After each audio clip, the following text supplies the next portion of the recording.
Hello, it's Laura at Hyperstamper. I have finished another of my junk journals using antique book covers, and this is a really special one. This is an antique book from 1892, List Ye Landsmen by Clark Russell, and it's got a wonderful spine with a gold anchor on here, a beautiful back and cover. It's got the original gold in here and silver border around the black. Little anchors at the top. It's just fabulous. I've added this really fun little bangle using vintage beads. And even this is a unraveled piece of doily. So I thought it made a really fun little ribbon. So let's take a look inside. I've done some really interesting things in here. This is the original first page of the book. You can see here that it is from 1892. And this, when I pulled the spine out, this was attached to this. So that's the actual interior spine. I love that lovely texture there. But on the back of it, the publishers often would cover the back of the spine netting with an old scrap of paper. And this one is really cool. It had this lovely image here of these folks dancing. And I just thought that was worthy of keeping. Here's the author, W. Clark Russell.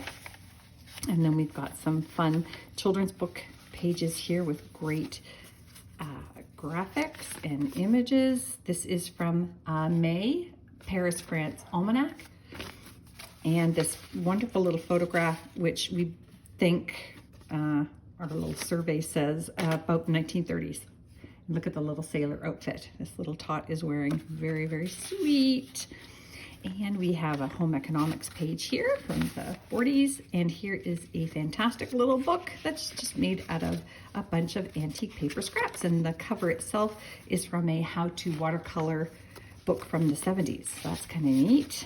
And I've got this 1930s get out of jail free card, the original design there. This is from the 70s, and it is a funky little playing card set. It was in perfect condition because it hadn't been opened. So that's kind of cool. And there is a 1930s Monopoly $20 bill and just a really pretty little children's image. On one side, it's I am Mary and I am John. I just thought that was lovely. Somebody could make a collage or a bit of mixed media artwork with that. Just a little journaling envelope here. And there's part of that piece I was talking that this came unraveled from, the ring around it. A little handmade embroidery bit here. And this is from a vintage recipe book and a vintage bird book here. And I added a little piece of antique paper here, made a pocket, and 1950s receipt in there. A little secret journaling spot. So lots of really fun images here from children's books.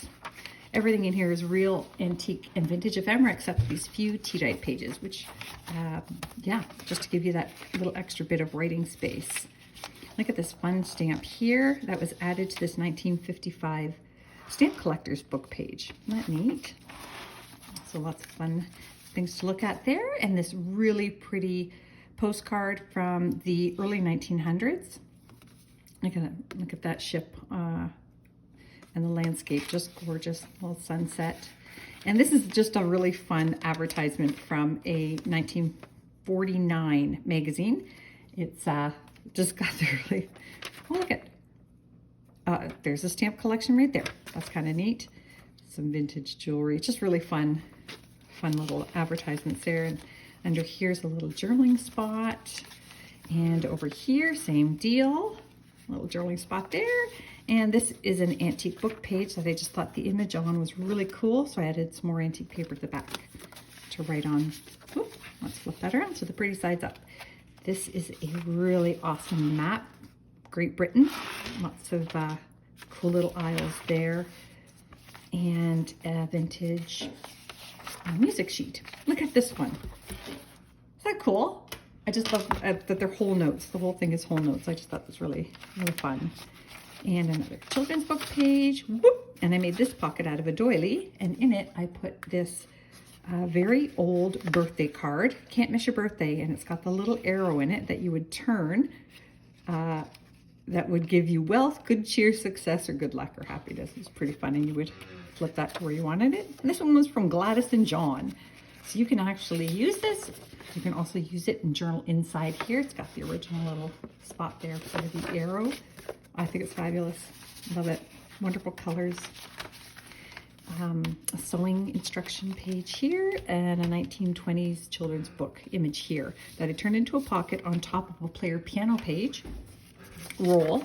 And there's a vintage canasta score sheet for you to journal on as well there. Have fun.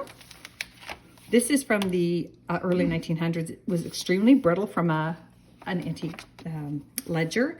And so I mounted it on top of a rather sturdy piece of book page to keep it in one piece.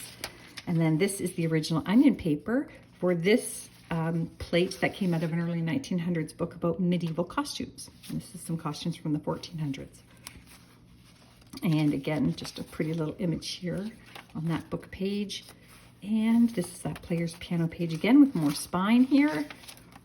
Another sewing page. And these are pages from the original book here, the end pages that would advertise further books. And you'll recognize some of the authors there. This is a spine from an old book I used up all the images from called Animal Stories. And then this is just a really cute vintage book page here that I loved the aged coloring on. So I thought that would be good for journaling, as well as this 1890s Demarest's Family Magazine here with really fun images as well, worthy of reusing. Aren't they fantastic? Just great, great stories. Hooped skirts, the whole kit and caboodle. And then, of course, we have some vintage botanical pages, really bright colors. This is another officer's roll book page from 1955 with the pen and ink names written in here from the Beacon Lodge. And then this is another lovely little children's book page, how to make pinwheels on the other side. This is a vintage pattern for cross stitch. And another children's book page here. Botanical pages, more of those fun original advertisements from this book. And that brings us to the end. So I'm going to put that on Etsy now. It's hyperstamper.etsy.com, and I hope you subscribe to see more to come. Bye for now.